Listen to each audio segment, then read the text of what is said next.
Hoy vamos a ver un tema muy interesante y sobre todo apasionante, y sobre todo tienes que tenerlo presente en el mundo de los negocios, y me refiero a la responsabilidad penal de las personas jurídicas, y traemos una experta y vamos a disfrutar este tema, así que no te despegues, que comenzamos.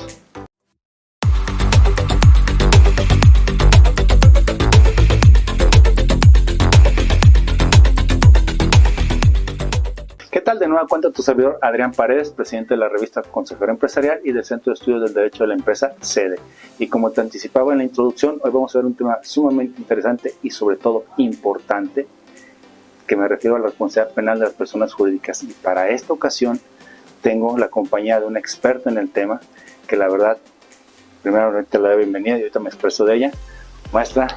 Muchas Maru gracias Flores, por la invitación. Bienvenida. Muchas gracias, Adrián.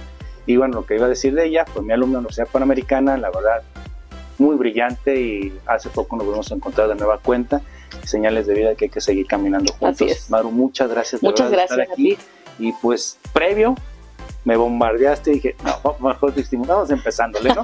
Sí. Entonces vamos a ir desglosando esto, Maru, si no tienes inconveniente. Claro. Vamos a empezar, ¿por qué se origina? Porque de repente puede ser para muchos todavía como un choque, a pesar de que tenemos algunos años con esta figura o este entorno, un choque, decir, ¿cómo una persona jurídica tiene una responsabilidad penal?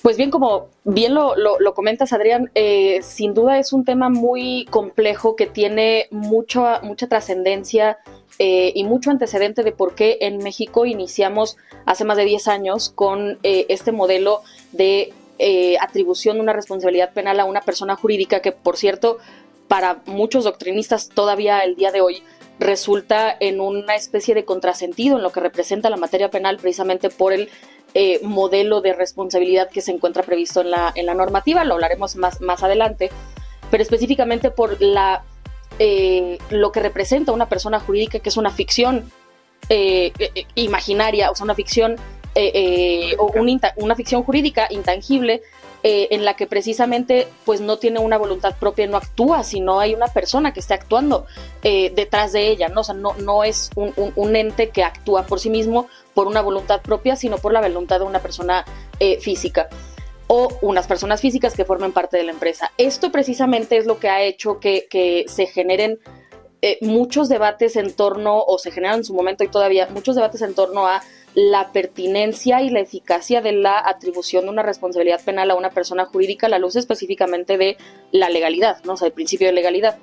Pero yéndonos un poco más a lo específico, cuando hablamos sobre el tema de por qué surge la responsabilidad, sí, o la necesidad de la responsabilidad penal de una persona jurídica en México, hace pues ya bastante tiempo, tiene muchas vertientes, ¿no? Entre ellas, la necesidad de colocar en una doble verificación, en una doble vía, la responsabilidad de la integridad en las operaciones y en las empresas, para que por medio de ellas precisamente se empiece a generar una especie de cultura de combate a la criminalidad y de prevención del delito, porque esta figura, precisamente como lo hablaremos más adelante, tiene sus particularidades de que para efecto de su aplicación pues tiene que llegarse a una determinación de que no existe un debido control en la organización, o sea, un compliance.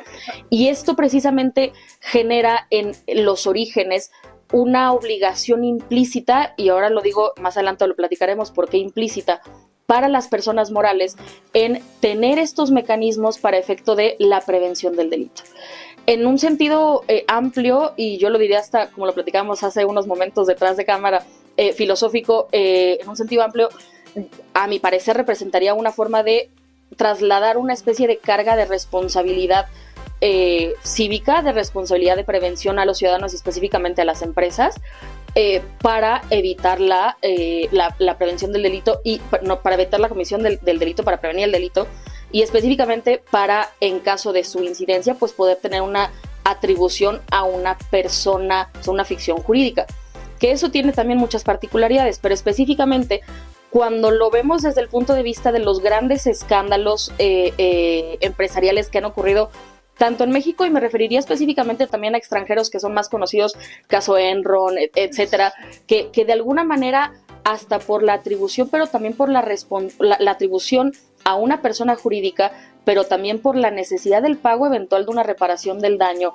por la trascendencia que tiene no solamente para una persona o un grupo de personas, sino incluso para los mercados bursátiles, me refiero, para economías locales, nacionales, internacionales, es que se hace necesario precisamente la toma de medidas para poder eventualmente sancionar penalmente, con sus salvedades, a las personas jurídicas cuando por sus medios o con sus medios, por sus representantes o en su beneficio se comete, o por su entorno, se comete un hecho delictivo. Fíjate que ahorita que mencionaste Enron, o sea, si hacemos una pequeña parada, nos daríamos cuenta que los primeros 10 años de este siglo fue un cambio, una reconversión hacia el tema de la responsabilidad corporativa, por decirlo de alguna manera. Enron pues fue el primero en 2001-2002 que se sentenció y se acabó incluso una firma, la de Arthur Andersen, que eran las cinco grandes. Después vino el fenómeno de WorldCom, Parmalat, vinieron todos. Y dices, y bueno, ¿qué pasa? Tú nos estás explicando el lado penal, pero hay que armonizarlo también, que se viene un cambio a la cultura de las mejores prácticas, donde se viene, y México en el 99 ya había adoptado su código.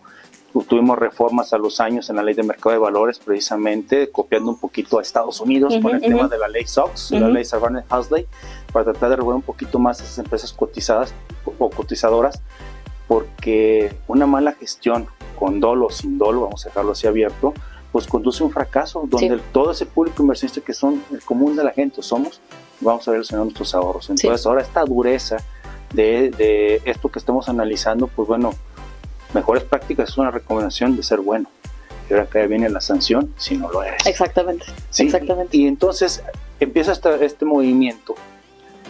Y en esencia, ¿quiénes participan o cómo se origina de una manera general? Yo sé que todo me lo puedes decir puntualmente, pero de una manera general para poder concientizar que no es México, es el mundo. Sí, sin duda, Adrián, yo como bastantes de las decisiones legislativas en México, el inicio no surge por una voluntad o una muy buena voluntad de los legisladores mexicanos, sino por precisamente la recomendación, y lo vamos a dejar así, recomendación, incidencia, participación de agentes externos internacionales, Gafi principalmente, con el tema de la prevención del lavado de dinero y financiamiento al terrorismo, la OCDE, del gobierno americano, etcétera, que empiezan a poner los ojos en México por estos temas y muchos otros, ¿no?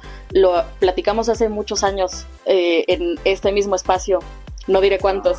Hace mucho. Está sacando cuentas para decirlo, Maru, pero sí tiene razón. Sí, hace muchos años en este mismo espacio, cuando empezaba la vigencia del Código Nacional, etcétera, y cómo estos agentes externos internacionales han tenido la incidencia en poner los ojos en México e invitarlo, empujarlo a que se realicen las reformas o las adecuaciones legislativas y en sistema jurídico para que pueda de alguna manera funcionar un Estado de Derecho, ¿no? De ahí surge precisamente como recomendación, ayuda y empuje. Entonces, ¿y cómo vamos a hablar de la primera parte? Decir, ok, viene esta recomendación, ¿cómo México lo toma? ¿Cómo es esta adaptación de inicio? Bien, a partir de que, porque eso tiene también la trascendencia o el origen en la creación de un sistema penal acusatorio adversarial con la creación del Código Nacional de Procedimientos Penales, en donde el artículo 421, en su momento, que por cierto fue reformado en el 2016, yo creo que de una forma acertada, porque la primera redacción era bastante escueta a mi consideración, pero a partir de la reforma del Código Nacional del año 2016, precisamente lo que se incorpora en un sentido de poner el primer parámetro para efecto de la atribución de una responsabilidad penal a una persona jurídica, pues surge en que una persona jurídica, ficción jurídica, va a ser penalmente responsable cuando se cometa un delito a su nombre, en su representación, con sus medios o en su beneficio. Y viene esta segunda parte que a mi consideración es interesantísima, porque tanto el Código Nacional como toda la legislación estatal que señala o que crea o en donde se encuentran previstos los tipos penales, es decir, códigos penales a nivel nacional, señalan que además se tiene que determinar, y cuando se determine que existió un defecto en la debida organización, lo que de alguna manera pues implica el que existió un defecto en un programa de cumplimiento normativo. Sí, ¿no? de ahí donde toma mucha fuerza, honestamente fue donde yo empecé por el tema de compliance, que es la tendencia o esa carrera que traemos ahora. Y bueno, ahorita también vamos a platicar en los siguientes bloques sobre ese tema del debido compliance, vamos a decirlo de esa manera. Pero para ir cerrando ahorita esta primera parte, la primera duda que yo tendría, y alguna vez alguien bromeando lo dijo, ¿qué vamos a hacer? Vamos a poner el acta constitutiva, los estatutos, en una cajita, ese de la manera de broma, obviamente. Entonces, ¿cuáles esas sanciones de una manera general para poder hacer funcional esto? Porque meter el papel, obviamente, es una burla, sí, obviamente, ¿no? Sí, no es... Pero... ¿cuál es? Digo, en este modelo que de alguna manera, en comparación con los modelos internacionales de atribución de responsabilidad penal de personas jurídicas, distingue precisamente tanto el Código Nacional como la legislación sustantiva la responsabilidad autónoma de la persona, porque dice con independencia de la responsabilidad de la que incurran las personas físicas que hubieran intervenido, pero viene precisamente la forma de sanción, ¿no? Y como bien lo dices, también a manera de chiste, y parece que nos pusimos de acuerdo y no puedes, o sea, no vas a poner el papel en una cajita y con eso ya está, sino que existen sanciones que son de carácter no típicamente conocidas como penales, porque en materia penal lo que se conoce como sanción típicamente es la pena privativa de libertad. En este caso o en estos supuestos, pues no opera de esa forma, sino que hay sanciones de naturaleza económica, la colocación de interventores eventualmente o incluso la disolución de las sociedades, suspensión de actividades o disolución de las sociedades. Y pues bueno, eso hay parámetros precisamente que prevé el Código Nacional en el artículo 422 para efecto de poder tomar la medida de la imposición de la pena atendiendo a la proporcionalidad y a la necesidad en el caso en concreto. Sí, y sobre todo la conducta, ¿no? Exacto. ¿Cuál es el más adecuado? Hoy estás cometiendo, por decir de una manera muy ignorante, actos de corrupción en actividades con el gobierno, pues te voy a restringir que tengas operaciones con el gobierno, ¿no? Claro. Entonces, esa adecuación, pues bueno, es una graduación que podríamos clasificar de esta manera, y pues eso es lo que tenemos que despertar, porque el gremio empresarial, donde platicas esto y dicen, no, pues es que a mí no me puede afectar, no, es que tu descuido, esa omisión de ese cumplimiento normativo genera el ambiente para que se cometa un delito. Esto le pasó, y creo que esto es público, con las agencias Audi de Santa Fe, con el tema de los autos seminuevos. Obviamente esa familia, propietaria de esa agencia, pues no tenía nada que ver, claro, pero aparentemente no había cuidado, que al final de cuentas se cerró la carpeta, no avanzó porque sí tenía un código de cumplimiento, lo sortearon también, pero lo salvó a tener un cumplimiento. Entonces, esa parte debe entender el empresario dónde está colocado. Claro, sí. Entonces, pues ahorita, yo sé que si le pico un poquito más este bloque se nos puede hacer un poquito mayor. Y bueno, ahorita, no sé, vamos a cerrar este bloque nomás con una recomendación, tú como experta en el tema penal y sobre todo ya esta tendencia de hablar de los delitos empresariales, por llamar de alguna manera, ¿por qué debe atender esto el empresario? Yo creo que y en pocas palabras, la principal recomendación que yo daría para cualquier empresario es: no dejen de lado este tema como si fuera un gasto más, que tengo que contratar una persona que me haga un plan de compliance, un cumplimiento normativo, que flojera es trámite, tengo que pagar, etcétera, porque creo que, o considero que debemos de, como en cultura empresarial, empezar a generar primero las condiciones para decir, hay que actuar de una manera correcta, y no es que sea un gasto, sino es una inversión, porque así es como muchos empresarios lo ven, como un gasto, ¿no? Y la recomendación sería no echarlo en saco roto, literalmente, y saber que se tiene que hacer, no solamente, vamos a decir, si no es por convicción, que sea por miedo, no solamente por el tema del miedo, sino también por convicción, porque precisamente el hecho de tenerlo genera en la empresa incluso hasta mejores condiciones de productividad porque se reducen mermas, se evita la posibilidad de que esté la empresa en una contingencia, etcétera. Entonces, pues la recomendación es, primero, hay que tener un programa de compliance efectivo. Ahorita hablamos de la efectividad. Ahorita platicaremos de eso. Tenemos que extrapolar muchos de los temas porque estamos todavía pañales aquí en México, pero nos va a ir bien. Bueno, pues ahorita por lo pronto hacemos un cierre. Muchas gracias, Adrián. Gracias. Ahí saludamos al buen Eric. ¿Cuánto te veo, hermanito? Y bueno, pues gracias. Muchas gracias. Ahorita continuamos. Claro que ¿vale? Sí. Continuamos. Ya sabes, síganos en redes sociales, porque si no, ya sabes, de seguro vamos por ustedes.